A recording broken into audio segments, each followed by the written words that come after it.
गुरुदेव की जय, पूजनीय माता जी की जय। तारा है सारा जमाना गुरुवर, हमको भी तारो। बोलो तारा है सारा जमाना गुरुवर, हमको भी तारो। तारा है सारा जमाना गुरुवर, हमको भी तारो। आप सभी शिष्य जो गुरुदेव से दीक्षा प्राप्त करते हैं या तरने की याचना करते हैं, तो जोरों से एक बार अपने आप के लिए कह दीजिए कि तारा है सारा जमाना। लेकिन किस प्रकार से आप कहेंगे, ये गुरुदेव देख रहे हैं, जोरों के साथ तालियों का साथ देते हुए कहेंगे। पूरे पंडाल के दोनों हाथ खड़े हो गए,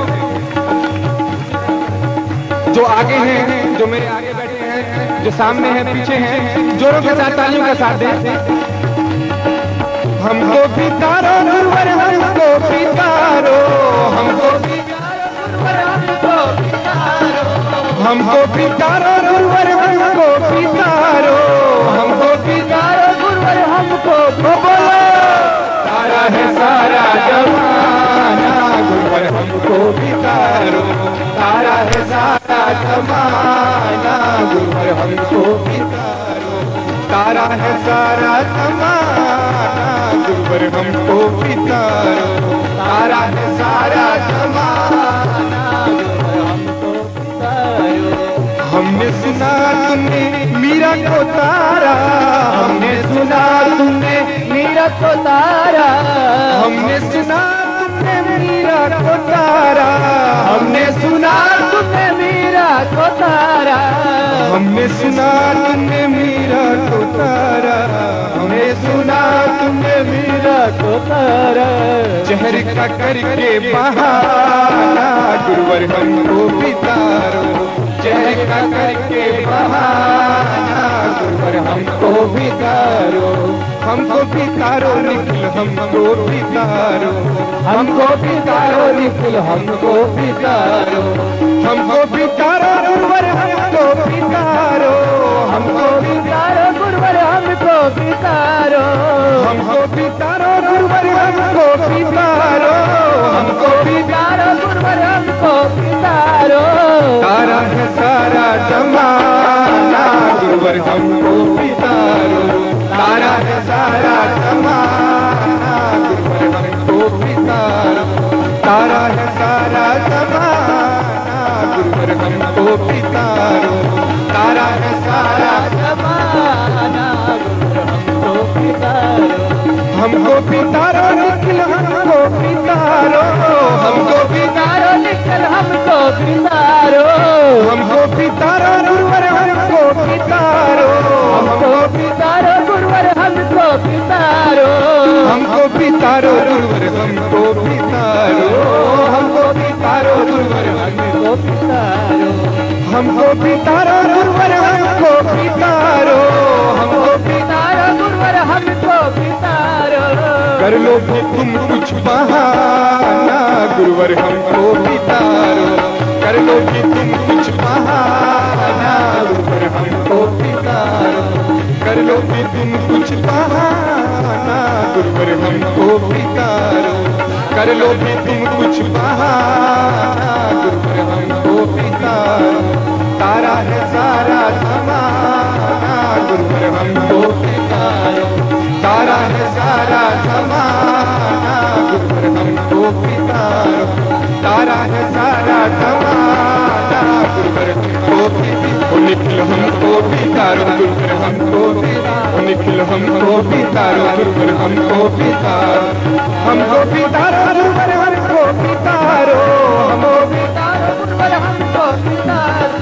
हमको भी तारो गुरुवर, हमको भी तारो। हमको भी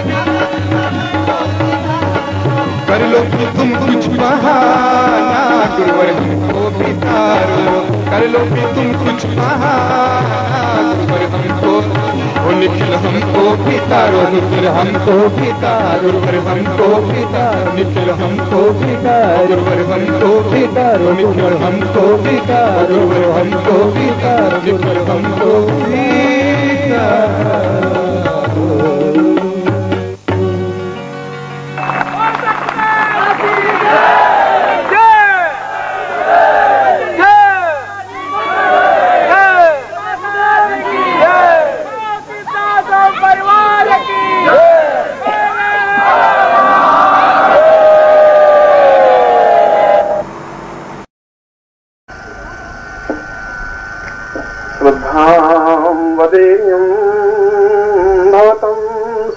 गम्यम् ज्ञानोऽवताम्पि परिपूर्ण नित्यम् आतुर्यमाणमचलं भवतं सदीयम् ब्रह्माण्डरूप जलधिं वदैव। कल भी मैंने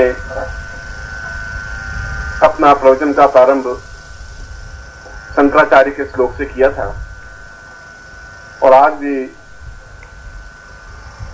उस सुन्यस्त व्यक्ति शंकराचार्य के श्लोक से आप सब लोगों के सामने एक महत्वपूर्ण क्षण को लाने की कोशिश कर रहा हूं। शंकराचार्य ने श्लोक में कई बातें स्पष्ट रूप से बताई हैं जो हमें समझनी चाहिए। इसलिए समझनी चाहिए कि उन्होंने जीवन का एक मापदंड रखा, एक जीवन का एक स्टैंडर्ड रखा, एक स्तर रखा। उन्होंने जीवन की एक परिभाषा दी, एक जीवन की चेतना दी। यूं तो हर व्यक्ति जीवन जीता है। कल भी मैंने अपने प्रवचन में कहा कि जीवन जीना कोई बहुत बड़ी उपलब्धि नहीं है तुम्हारी। तुम सांस ले रहे हो, ये कोई बहुत बड़ी महानता नहीं है तुम्हारी। तुम अपने घर में 2-3 बच्चे हैं और 5-7 लाख रुपए, ये कोई बहुत बड़ी महानता नहीं तुम्हारी। ये जीवन की उच्चता है ही नहीं तुम्हारी। ऐसा तो करोड़ों व्यक्ति हैं जैसे तुम हो। जीवन की महानता इस बात में है कि तुम अपने जीवन को समझ सको, और नहीं समझ सके तो कोई तुम्हें समझाने के लिए कोई खड़ा नहीं है। किसी को इतनी अवसर भी नहीं है, किसी को इतना समय भी नहीं है कि तुम्हें समझाए एक एक को। कोई जरूरी नहीं है कि तुम्हें समझाया तुम समझो। जब आज से 40,000 साल से ऋषि मुनि योगी सन्यासी तुम लोगों को समझाते समझाते थक गए और समाप्त हो गए। ईसा मसीह सूली पर टंग गए, सुकरात ने जहर पी लिया और राम समाप्त हो गए, कृष्ण समाप्त हो गए, बुद्ध समाप्त हो गए, महावीर समाप्त हो गए। और उन सब ने एक ही कोशिश की कि तुम्हें समझाएं कि जीवन की पूर्णता, जीवन का उद्देश्य, जीवन का लक्ष्य, जीवन का सत्य क्या है। अगर तुम समझो ही नहीं तो मैं तो एक बहुत छोटा सा आदमी, मैं भी नहीं समझा सकता। मेरे आने के बाद में कोई पीढ़ियां होगी वो भी नहीं समझा सकेगी। और यदि समझ गए तो एक क्षण में आदमी समझ जाएगा, फिर उसको कोई समय नहीं लगता। समझने के लिए पूरा जीवन नहीं चाहिए, समझने के लिए क्षण चाहिए। एक ऐसा क्षण की या तो इस पूरे जीवन को चैलेंज के रूप में उठा लेना है या फिर जीवन को घिसटते हुए बिता देना है। और अधिकांश कायर व्यक्ति जीवन को घिसटते हुए बिता देते हैं। चुनौती का भाव उनके जीवन में नहीं होता, चैलेंज नहीं होता। और जो चैलेंज नहीं ले सकते वो मनुष्य नहीं बन सकते। मनुष्यता के लिए सबसे पहली सीढ़ी शंकराचार्य ने यह कहा है कि चैलेंज हो, एक अपने आप को फना कर देने की, अपने आप को बलिदान करने की, अपने आप को उछाल देने की क्रिया हो।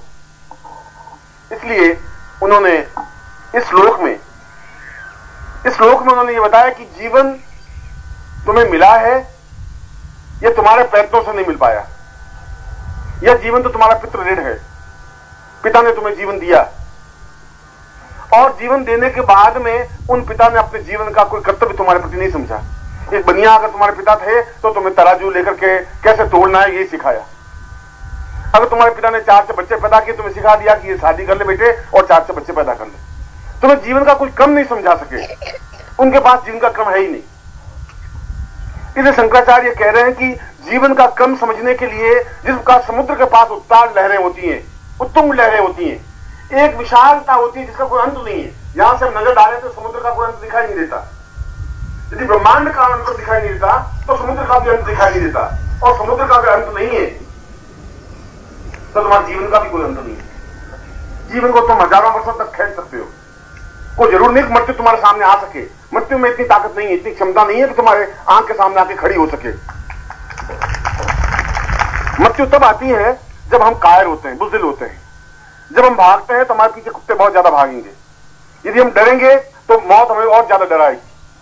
अगर हम बुढ़ापे से डरेंगे तो बुढ़ापा हमारे ऊपर जल्दी आक्रमण करेगा। और तुम एक डरपोक की तरह जीवन भाग रहे हो कि न मालूम कब को क्या घटना घट जाए, हम मर जाएंगे तो क्या होगा। और जीवन को यदि हमने चैलेंज के रूप में उठा लिया, यदि हमने इस साधनात्मक जीवन बना दिया तो बच्चों का क्या हो जाएगा, बीवी क्या हो जाएगा, पत्नी का क्या हो जाएगा। और जीवन का यह भय तुम्हें एक सामान्य जीवन जीने के लिए मजबूर कर देता है। और मेरे कहने के बावजूद भी तुम्हारे जीवन में कोई चेतना नहीं आएगी, ये मैं भी समझ रहा हूं। मेरे कहने के बाद में जीवन में कोई उबाल आएगा नहीं तुम्हारे जीवन में। आज से 6 महीने बाद भी तुम्हें अगर कहूंगा तो फिर तुम सुन लोगे ऐसी बात, जो मैं कह रहा हूं वैसे ही सुनोगे। फिर सालों बाद में आके कहूंगा, फिर तुम वैसे ही सुनोगे। जिस व्यक्ति में एकदम से अपने आप को बदल देने की क्रिया नहीं होती, जिस व्यक्ति में अपने आप में फना होने की क्रिया, जिसमें चैलेंज नहीं होता, जो अपने आप को उत्सर्ग करने की क्रिया नहीं जानता, वह जीवन में कुछ कर भी नहीं सकता। और जीवन में कुछ करने का मतलब है कि जीवन को समझना। जीवन में कुछ करने का मतलब कल भी प्रश्न में मैंने कहा कि हम जीवन के अंदर की वृत्तियों को जागृत करें। इसलिए जागृत करें कि हमने क्यों जीवन लिया, जन्म क्यों लिया, प्रभु ने हमें क्यों पैदा किया, क्या उद्देश्य था, क्या हेतु था, कर्म क्या था, हमारे जीवन में दुख क्या है, क्यों है, सुख क्यों है, क्यों नहीं मिल रहा है, हमारे जीवन में अभाव क्यों है, परेशानियां क्या है, अगर ईश्वर है तो कैसा है, अगर ब्रह्म का स्वरूप है तो क्या है। हम भारतवर्ष में पैदा हुए हैं और हमारे सामने हजारों बार ब्रह्म का एक चिंतन, एक शब्द दिया है, तो कैसा है ब्रह्म। यदि हम इन प्रश्नों के उत्तर ढूंढने की कोशिश नहीं करेंगे तो तुम ढूंढ भी नहीं पाओगे। अगर तुम्हारा प्रयत्न नहीं होगा नहीं ढूंढ पाओगे, और तुम नहीं ढूंढ पाओगे तुम्हारे आने वाली संतान भी नहीं ढूंढ पाएगी। तुम अपने संतान को कुछ नहीं दे पाओगे, तो देने के लिए क्रिया है ही नहीं। तुम ज्यादा से उनको मैट्रिक करवा दोगे, बीए करवा दोगे, उनकी शादी कर दोगे, उनको थोड़ा 2-4 लाख रुपए दोगे और संसार में जाकर सो जाओगे कफन ओढ़ करके। इसके अलावा तुम्हारे जीवन की कोई परिणति, कोई जीवन का उद्देश्य है ही नहीं। तुम्हारा धीरे धीरे रास्ता उस संसार की ओर जाने वाला ही रास्ता है। मगर उस रास्ते पर उस श्लोक में ये बताया कि इस पूरे रास्ते में जहां तुम चल रहे हो उसमें कोई एक क्षण आता है जहां क्षण रुक करके सोच सकते हैं, जहां सोच सकते हैं कि हम अगर हैं तो हमारे जीवन का मकसद क्या है। जीवन में किसी क्षण कोई गुरु मिल जाए, कोई जरूर नहीं जीवन में गुरु मिले, ऐसा कोई जरूर नहीं है। तुम्हारे जीवन के 40 साल बीत गए, मैं तुम्हारे पास आया ही नहीं था, मिले ही नहीं। 45 साल में पहली बार मिलना हुआ और बात हुई, और वापिस चले जाएंगे, 10 साल बाद मिलने होगा नहीं होगा। और तो जीवन के पूरे लंबे सफर में कोई एक क्षण मिल जाए और अगर हम पास में से निकल जाए तो निकल जाएंगे, तो कोई हाथ नहीं पकड़ेगा। और यदि हम उस क्षण को पकड़ लेते हैं, यदि उस क्षण को जीवित जागृत कर लेते हैं, चैतन्य कर लेते हैं, यदि जीवन में एक चेतना आ जाती है, अगर जीवन में एक फना होने की क्रिया बन जाती है, उबाल आ जाता है, अगर जीवन में एक अपने आप में पूर्ण वृत्ति जागृत हो जाती है, सही अर्थों में शिष्य बनने की क्रिया प्रारंभ हो जाती है, दीक्षा लेने की एक भावना पैदा हो जाती है, तो तुम जीवन को समझने की क्रिया को सीख लोगे। और जहां जीवन है वहां मृत्यु नहीं बन सकती। मृत्यु और जीवन दोनों एक साथ चल ही नहीं सकते। मृत्यु तब आती है जब तुम्हारा जीवन समाप्त हो जाता है और तुम्हारा जीवन है ही नहीं। इसलिए जीवन नहीं है, तुम्हारे जीवन में कोई चेतना नहीं है, मुर्दे में भी कोई चेतना नहीं होती। शंकराचार्य ऐसे लोगों को जीवित मुर्दा कहते हैं कि ऐसा मुर्दे तो है जो जीवित है, चलते हैं, फिरते हैं, उठते हैं, एक यंत्र की तरह, मशीन की तरह। वैसा ही सुबह उनका, जैसा आज सुबह हुई वैसे ही 2 साल पहले भी वैसे ही सुबह हुई थी, तुम्हारी 6 बजे पहले भी वैसी ही सुबह थी। वही उठना है, वही स्नान करना है, वही कपड़ा पहनना है, वही ऑफिस जाना है, वापस घर आना है, बीवी को थोड़ा डांट लेना है, थोड़ा 2-4 डांटे सुन लेना है, सो जाना है, बस। 2 साल पहले भी ऐसा ही हो रहा था, 6 महीने पहले भी ऐसा ही हो रहा था, आज भी वैसा ही हो जाएगा और 2 साल बाद भी वैसा ही होगा। फिर तुम्हें कोई हलचल है ही नहीं, कोई नई बात ही नहीं है, फिर कोई चैलेंज ही नहीं है, कोई चेतना ही नहीं है। तो कौन लेगा इस चेतना को, कौन समझेगा इस चीज को, किस में ऐसा भाव आएगा, कौन किसको कहेगा। इस आपाधापी के युग में तो कहीं कोई सुनने की बात ही नहीं है। और अगर भौतिकवादी युग है तो ऐसा भौतिकवादी युग तो त्रेता युग में भी ऐसा ही था। वहां भी दशरथ थे जो रो रहे थे, ढूंढ रहे थे। वहां भी कैटी जैसी पत्नी थी जो लड़ाई झगड़े करती रहती थी और पत्नी के मुंह में बेटे को हाथ में निकाल देते थे। वहां भी वैसा ही षड्यंत्र चल रहे थे।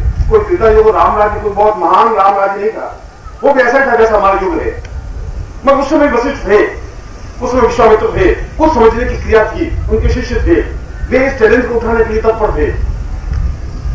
युग तो ऐसा ही है जैसा त्रेता युग था, जैसा द्वापर युग था। ऐसा छल और कपट और झूठ और असत्य और व्यभिचार जो आज के युग में है वैसा द्वापर युग में था, वैसे त्रेता युग में था, वैसे राम राज्य के समय में था, वैसे कृष्ण के समय में था, वैसे बुद्ध के समय में था। युग कुछ अपने आप में बदलता नहीं है, समाज वैसा का वैसा ही रहता है। आदमी कितना बदल जाता है इस पर डिपेंड है, आप कितना अपने आप को समझते हैं। और ये समझने की क्रिया दीक्षा कहलाती है। दीक्षा का तात्पर्य हम अपने आप को समझ सके। दीक्षा का तात्पर्य है कि हम गुरु के चरणों से अपने आप को मिला सके, एक हो सके, अपने आप में एकाग्र हो सके। मेरे पास ये पानी का गिलास है और ये गिलास का पानी बिल्कुल अलग है और इस गिलास के पानी की कोई वैल्यू नहीं है। अगर मैं इस मिट्टी में डाल दूंगा तो खत्म हो जाएगा गिलास का पानी। इस गिलास के पानी को कोई प्रणाम करता ही नहीं है, कोई याद भी नहीं रखेगा। मगर इस गिलास के पानी को समुद्र में मिला देता हूं तो ये गिलास के पानी भी अपने आप में समुद्र देवता कहलाएगा। बोल पूज्य गुरुदेव की जय, बोल पूज्य गुरुदेव की जय। गिलास का पानी अपने आप में उठ समुद्र से नहीं मिलाएगा, एक चीज इतना पैदा होगी, एक कोई माध्यम बनेगा और तुम्हारा जीवन अपने आप में इतना संकीर्ण जीवन नहीं है। कल में और मैं अपने आप में कोई प्रवचन तुम्हारे सामने कल भी नहीं कर रहा था, आज भी नहीं कर रहा हूं। प्रवचन तो वो होता है जो केवल दूसरों को उपदेश दे सकता है, उसकी खुद के जीवन में कोई चेतना नहीं होती, खुद के जीवन में कोई चैलेंज नहीं होता। वो वैसे ही मुर्दा होते हैं, आंखें डसी हुई होती हैं, गाल पिछके हुए होते हैं, रोते रोते वो गुरु बने हुए होते हैं, 2 टाइम हला पूरी खा लेते हैं शिष्य के यहाँ पे मर जाते हैं वो भी। ऐसे ही गुरु थोक के भाग गए, कोई उनमें चेतना नहीं है। हमने उनको हाथ जोड़ दिया है, उनको महान बिठा दिया, रथ में बिठा दिया है, उनको महान कर दिया है, इससे महान नहीं बन सकते। जब उसमें अड़चन है ही नहीं तो गुरु बनेंगे कहां से? जब गुरु ही नहीं है तो तब शिष्यता को जागृत कहां करेंगे, चेतना क्या करेंगे? अगर उनका पर्सनलिटी नहीं है, उनके शरीर नहीं है, उनकी चेतना नहीं है, उनके बोलने की शक्ति नहीं है, अपने आप में डांटने की क्षमता नहीं है, तो गुरु क्या बन सकते हैं? ऐसे गुरु नहीं बन सकते, ऐसे शिष्य भी नहीं बन सकते। शिष्य के बनने के लिए भी उतनी तत्परता होनी चाहिए, उतनी आग्रह होना चाहिए, उतनी चेतना होनी चाहिए। यदि आप देखें तो समुद्र एक क्षण भी शांत नहीं है, हर समय उसमें लहरें उठती है, 18 फीट 20 फीट 25 फुट की लहरें उठती हैं और किनारे को टकराती हैं, फिर लौट जाती है, फिर भी वह छोड़ती नहीं, अपनी मर्यादा को नहीं छोड़ पाती। पर जीवन का एक अंतहीन प्रयास है, जीवन भी एक अंतहीन प्रयास है। इस जीवन को भी हम समुद्र के किनारे इस दीक्षा देने के पीछे प्रयास और कर्तव्य और धर्म और चिंतन ये था कि हम उतने महान बन सकें, अद्वितीय बन सकें, और अद्वितीय व्यक्ति ही बनता है। देवता कोई चीज, देवता जैसी कोई चीज है ही नहीं, हमने कल्पना कर दी। राम वैसे ही थे जैसे आप थे, उनके 2 ही हाथ थे, 2 ही पांव थे, एक ही मुंह था, उसमें आप में कोई डिफरेंस नहीं था।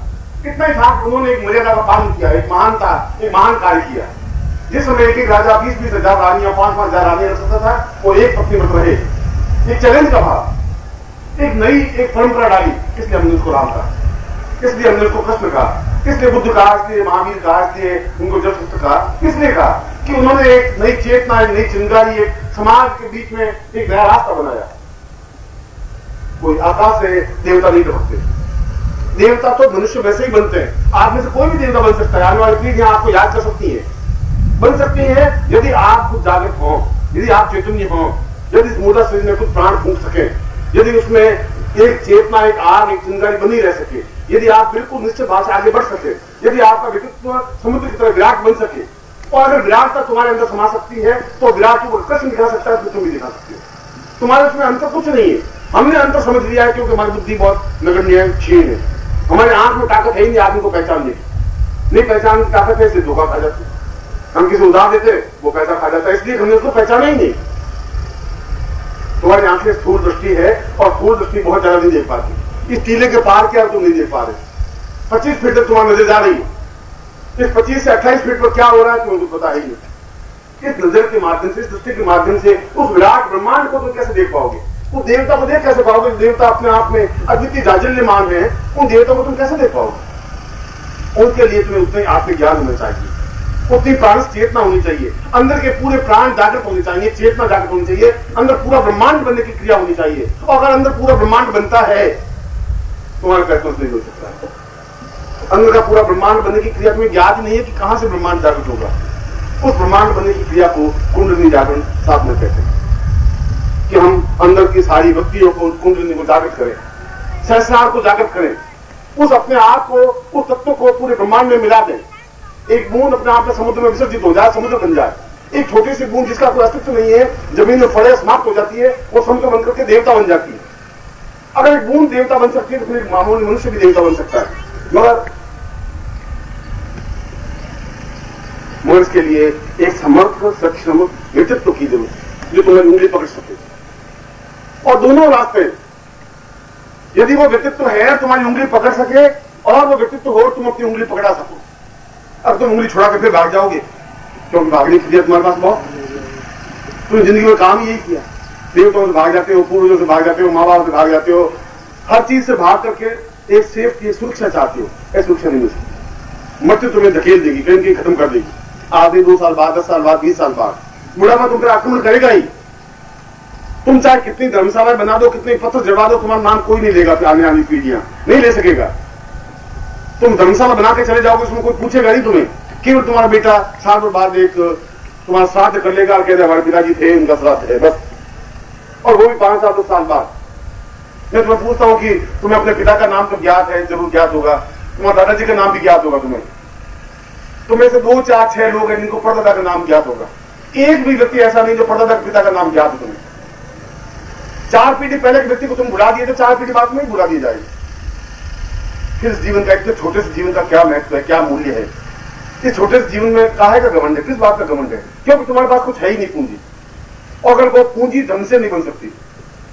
बिरला के पिताजी घनश्याम दास बिरला के पिताजी मर गए, हमें तो पता ही नहीं कौन से थे पिताजी, क्या नाम होंगे।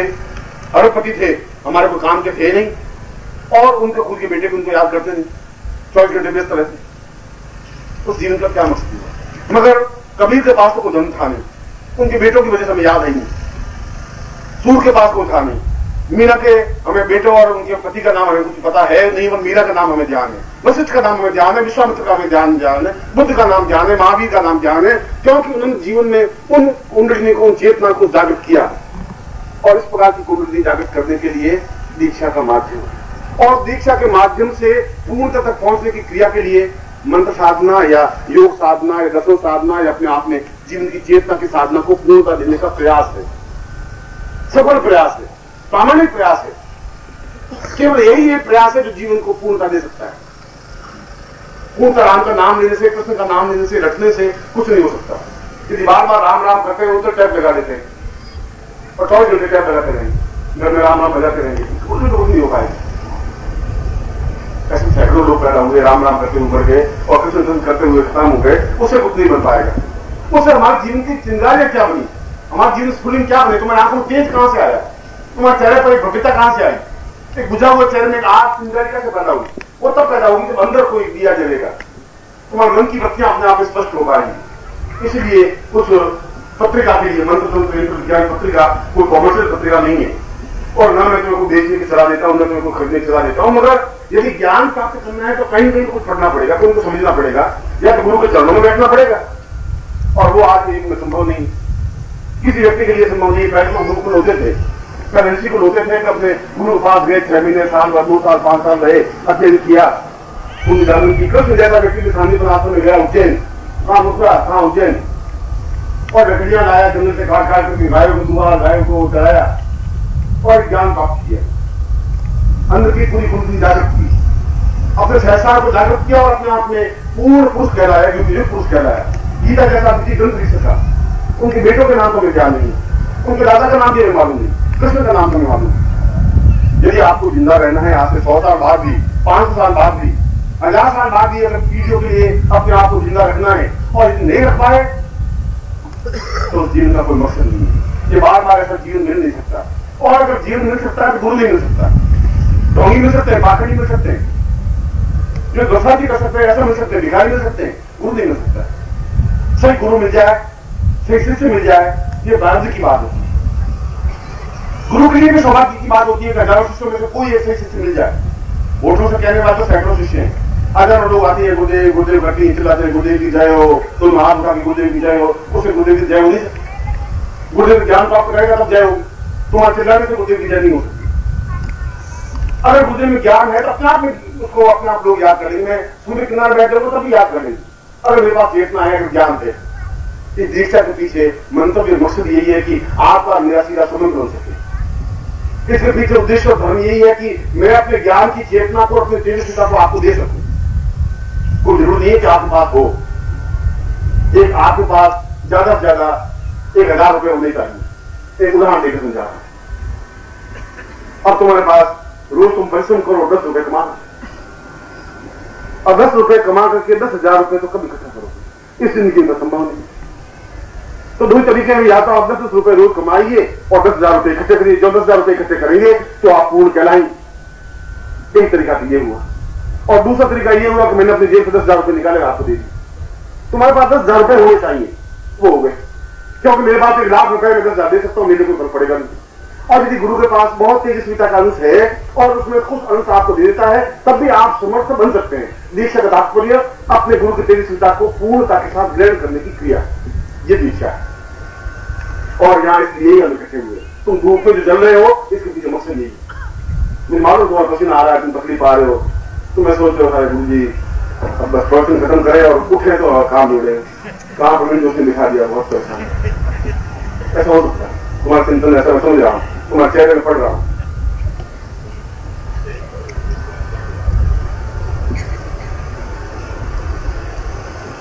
तुम्हारे जीवन में इस दीक्षा और उस पत्रिका के बारे में कहने के पीछे ये था कि हम उस चेतना को समझें, उस ज्ञान को समझें, अपने जीवन का आधा घंटा, 15 मिनट, 5 मिनट दें। यदि मैं एक रास्ता बताऊं, उस रास्ते पर 45 साल तक आप अपने ढंग से चले हैं, 1 साल आप मुझे दीजिए, जैसा कहूं वैसा चलिए, बस ओनली 1 साल।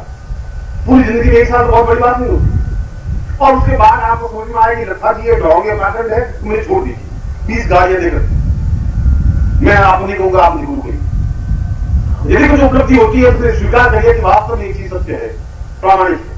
आज से 40,000 साल पहले अगर ऋषि कहते थे कि सत्य है, और किसी भी युग में, हर युग में ये बात कही गई कि ये चीज सत्य है, तो आज मैं ये कहूंगा ये सत्य है, और आने वाली पीढ़ी हम इसी बात को स्वीकार करेगी सत्य है। इसके अलावा जीवन की गति, इसके अलावा जीवन में मुक्ति, इसके अलावा जीवन में ईश्वर दर्शन, इसके अलावा जीवन में पूर्ण आनंद आ भी नहीं सकता, संभव ही नहीं है। और आनंद नहीं है तो फिर ब्रह्मानंदम परम सुखम केवलम ज्ञान मूर्ति, ब्रह्म का आनंद प्राप्त हो नहीं सकता। ब्रह्म को हम देख ही नहीं सकते, इन आंखों में संभव है ही नहीं। इन आंखों के लिए अंदर की चेतना पैदा करनी पड़ेगी, एक अंदर के दिव्य चक्षु जागृत होने पड़ेंगे, आत्म चक्षु जागृत होने पड़ेंगे, और उन चक्षुओं के माध्यम से उन देवताओं के दर्शन कर सकोगे। तब जीवन में एक भावना पैदा होगी, तब तुम्हें जीवन में एहसास होगा कि क्यों शास्त्र में कहा गुरु ब्रह्मा गुरु विष्णु गुरु देवो में, क्यों कहा गया, पागल क्यों सब। और मुझे कोई ऐसा शौक है नहीं कि मैं अपने आप को कहूं मैं गुरु ब्रह्मा, आप मुझे आके चरण छुइए, किस मुझे गुलाब नहीं। मैं लाभ आने की बात सोचता ही ना, मेरे पास कोई तनाव रहता है, न चिंता रहती है, न परेशान होता हूँ। आप मिले तो ठीक, नहीं मिले तो ठीक, चरण छुए तो ठीक, नहीं चरण छुए ठीक, आप अपनी जगह मैं अपनी जगह हूँ। मैं ड्यूटी मेरा कर्तव्य है, मैं आपको बार बार आवाज दूं, आपके हृदय पर प्रहार करूं, चेतना दूं, बार बार कहूं कि ये सही, ये चीज है। नहीं समझेंगे आप मर्जी, इसके लिए मैं आपको गर्दन पकड़ के हिला के नहीं कह सकता। और यदि आप प्रमुख शिष्य बनेंगे तो ये भी मेरा कर्तव्य विधान है कि मैं आपकी उंगली पकड़ के आपको समझाऊं कि ये सत्य है। जबरदस्ती करूंगा, जिसको शक्तिपात कहते हैं कि शक्तिपात के माध्यम से गुरु उसको एक दीक्षा दे सके, एक चेतना दे सके, एक पूर्णता दे सके। हम इसी प्रयास के लिए यहाँ खड़े हुए हैं। न तो आपके मेरे बीच में कोई कॉमर्शियल संबंध है, न मुझे आपसे 5 रुपए 25 रुपए की याचना है, न मुझे जरूरत है। और अगर मन में आपके है भी तो आप खत्म कर दीजिए, मुझे आपसे 5 पैसे की जरूरत है नहीं, देना भी जरूरत है नहीं। मैं आपसे ज्यादा समर्थ सक्षम हूं। एक बात है कि आपसे मुझे प्यार जरूर है, और प्यार के लिए दौड़ करके यहाँ आया, और आने पीछे कोई मशीन रहा ही नहीं, आने पीछे कोई लक्ष्य मेरा स्वार्थ है ही नहीं। इस जंगल में यहाँ आने के पीछे केवल इतना है कि आपसे मेरा अटैचमेंट तो है, क्योंकि मेरी आवाज देने पर आप दौड़ जाते हैं। जो मेरे शिष्य हैं उनको मैं आवाज देता हूँ, जहां पर भी वो तकलीफ देख करके, परेशानी देख करके दौड़ के आते हैं, और 2 मिनट बात करते हैं वो एकदम उनका चेहरा खिल जाता है, मुस्कुरा जाते हैं। क्या है ये? एक जीवन का एक आनंद है, एक जीवन की चेतना है। तुम एक व्यक्तित्व के पास बैठे हो, ये बहुत बड़ी उपलब्धि है। जो बुद्ध के पास बैठे वो अपने आप में जीवन की अद्वितीयता मिली कि हम बुद्ध के पास कुछ क्षण बैठे। आने वाला युग, आने वाला इतिहास इस बात को गवाही देगा कि आप किसी व्यक्ति के पास बैठे, कुछ समय आपने उनके साथ बिताया, आज उसका एहसास नहीं कर सकते। इसलिए एहसास नहीं कर सकते, तुम्हारे पास दृष्टि नहीं है, तुम्हारी आंखें उस बात को देख नहीं पाती, उस व्यक्ति को नहीं पहचान सकेगी, संभव नहीं है। वो युग कभी भी अपने व्यक्तित्व को नहीं पहचान सकता। कृष्ण के समय में कृष्ण को हजारों गालियां दी गई, सैकड़ों शिकायतें की गई, सैकड़ों आलोचना की गई, जो कुछ नहीं कहा गया, इतना कहा गया, यहां तक कहा गया कि मथुरा छोड़ करके द्वारिका में जाकर बसना पड़ा, रण छोड़ कहलाए। ये सब कुछ हुआ, इतनी तकलीफ तो किसी को साथ झेलनी नहीं पड़ी। उस समय का युग उस कृष्ण को नहीं पहचान पाया, और राम के समय में राम को नहीं पहचान पाया, उनको धक्के मार के निकाल दिया गया। 13 साल तक लोग बैठे थे। बुद्ध के समय भी यही हुआ, महावीर के कानों में कीड़े ठोक दी, इस वजह को सूली पे टांग दिया। युग ऐसा ही करता है, समाज कहीं कोई कुछ पहचानता ही नहीं है, क्योंकि समाज अपने आप में अंधा होता है। और समाज में आदमी निकल करके पहचान सकता है, उस आदमी की क्षमता होनी चाहिए। इसलिए मैं दिए जला रहा हूं, इसलिए दिए जला रहा हूं कि ये दिए आगे जाकर सूरज बन सके। आने वाला युग बड़ा अंधकार का युग है, दिख रहा है। हम नया विश्व, नया सृष्टि बनाने की गप तो कर सकते हैं, कहानी कह सकते हैं कि आने वाला युग एक अपने आप में बहुत महान होगा, और जहाँ एक बीघे में 50 करोड़ धान पैदा होगा, और जय गुरुदेव दीवारों पर लिख सकते हैं। तो लिखने से कोई महानता नहीं हो सकती, उसे कोई जीवन की अद्वितीयता नहीं प्राप्त हो सकती। बहुत अपनी रोटी सेकने की क्रिया है, ऐसा वो डांटेगा भी नहीं, इस प्रकार से भटका करके बोलेगा भी नहीं, वो तो आज लोग पुचकार करके बात करेगा। तो गुरु ऐसा होता ही नहीं। गुरु की तो अपने आप में एक महत्ता होती है, उसको पहचानने की क्षमता शिष्य में हो। आप पहचान सके नहीं पहचान सके, आपकी चेतना हो, आप में कितना क्षमता है कितनी नहीं है, वो तो आपकी बात है। आप किसी चीज को किस रूप में लेते हैं आप उसका अर्थ क्या समझते हैं वो तो आपकी बात। कृष्ण अर्जुन को कहा कि ऐसा है, कृष्ण अर्जुन नहीं समझ पाया तो फिर कृष्ण ने समझाया। उनका तुम मूर्ख है, तो नहीं समझ रहा है कि मैं क्या हूं, क्योंकि तुम मुझे साथ ही समझ रहे हो। यूं समझ रहे कि पीपल पेड़ में सबसे उत्तम कोटि का पीपल होता, मैं पीपल हूं, यूं समझ रहे। नदी में सबसे अच्छी नदी गंगा होती है, मैं गंगा नदी हूं, यूं समझ रहे। जैसे भी तू समझना हो तो समझ पहले, तो समझेगा ये ऐसा अगर कृष्ण कह रहा था तो अपना कोई गुणगान नहीं कर रहा था, कोई अपने घमंड नहीं बता रहा था, अपनी महानता नहीं बता रहा था। वो कह रहा था तुम मूर्ख अज्ञानी हो, तुम नहीं समझ पा रहे हो। मैं भी यही बात मैं सामने दोहरा रहा हूं, और मैं भी कह रहा हूं तुम नहीं पहचान पा रहे हो, तुम्हें पहचान की क्षमता है ही नहीं, क्यों युद्ध नहीं पहचान सकता। इसमें से कोई दिया, एक दीपक, एक लपट, एक ज्योति निकल सकती है बात, वो पहचान सकती है, वो एहसास कर सकती है। और जिस दिन वो एहसास हो जाएगी वो अपने आप में महामानव बन जाएगा, मानव नहीं रह सकता, अपने आप में ऊंचाई टूट जाए। आपकी मेरे बीच में एक संबंध है गुरु शिष्य का, जो अपने आप को दीक्षा दे रहा हूं। आप मेरे बीच संबंध है एक प्यार का, वो लेन देन का संबंध नहीं है, कहीं किसी प्रकार का व्यापार विनिमय नहीं है। यह तो एक ऐसा संबंध है जो हृदय का संबंध है। आप मेरे न बाप है, न बेटे हैं, न मेरे पेट से पैदा हुए, न मेरे आपका कोई संबंध है, न आप कमा के दे रहे मुझे, न मैं आपको कमा के दे रहा हूं। क्या संबंध है आपका मेरा? कोई लेन देन नहीं है। इतना ही संबंध है कि आपको मुझसे प्यार है, प्यार है इसलिए दौड़ सके आ रहे, प्यार है इसलिए मेरी बात सुन रहे, प्यार है इसलिए धूप में बैठे हुए। और यह प्यार जीवन का सत्य बन सके, ये तुम्हें प्रयत्न करना है। कर सके, ये तुम्हारे जीवन की सार्थकता है, मेरे जीवन की सार्थकता नहीं है। मेरा तो दिया जल रहा है, इस दिए में से जितने बुझे हुए जल सके जल सके। वो दिया तो अपने आप में कहेगा नहीं तुम जला लो अपने दिए, वो तो कह रहा मैं जल रहा हूं, मैं तैयार हूं। तुम अपना दिया नजदीक लाओ, इतना नजदीक लाओ कि लो से लो टकरा जाए, तुम्हारा दिया जल जाए और रोशनी पैदा कर सको। जितने भी रोशनी अंधेरे को दूर कर सकोगे वही अपने आप में अद्वितीयता होगी, श्रेष्ठता होगी। बाकी अंधेरे में तो हम टटोल रहे, भटक रहे, अपने सिर फोड़ रहे, वो चल ही रहा है। आप समुद्र के इस तट पर जहां प्रभु शंकराचार्य ने जब दीक्षा लेने की प्रयत्न किया तो उन्होंने कहा कि मैं दीक्षा समुद्र के किनारे लूंगा, इसलिए समुद्र किनारे दीक्षा लूंगा कि मेरा व्यक्तित्व तो समुद्र के समान विशाल और गहन, जिसकी गहराई का पता नहीं चले, जिसकी लंबाई चौड़ाई का पता नहीं चले, ऐसा व्यक्तित्व बनना चाहता हूं। और ऐसे व्यक्तित्व बना। आज भी हजारों वर्षों बाद, सैकड़ों वर्षों बाद हम उनको याद कर रहे हैं। आज भी हम उस आदमी की 32 साल की अवस्था में पूरे भारतवर्ष में उसने चेतना फैलाई, वो अपने आप में हमें स्मरणीय है। आप ही ऐसा कुछ कर सकते हैं, आप में है ऐसी क्षमता, क्योंकि मैं आपको पहचानता हूं। मुझे मालूम है कि आप में कितनी क्षमता, कितनी ताकत है, कितना होश है, कितना आग है, कितनी लपट है, बुझी हुई है। किस अंगारे पर अगर राख पड़ जाए, अंगारा दिखाई देगा नहीं, आवश्यकता फूंक देने की और अंगारे को जला देने की, अंगारा घूम जाएगा, रोशनी पैदा कर लेगा। मैं उस राख को हटाने की कोशिश कर रहा हूं, न मैं आपको ज्ञान दे रहा हूं, न तो उपदेश दे रहा हूं। मैं तो समझा रहा हूं कि आप अंगारे हैं, मुझे वो कोयले नहीं है जो खुद काला होता है और संसार को काला करता, ऐसा नहीं है। रूप लेने वाले हैं जिस दिन आप समझ लेंगे। हो सकता है आप समझे आज, हो सकता है 2 साल बाद समझे, हो सकता है संसार में जाकर वो तो आपने समझने किया है। अब मैं आपको दीक्षा प्रदान कर रहा हूं, लक्ष्य कर रहा हूं, अपने से जोड़ रहा हूं।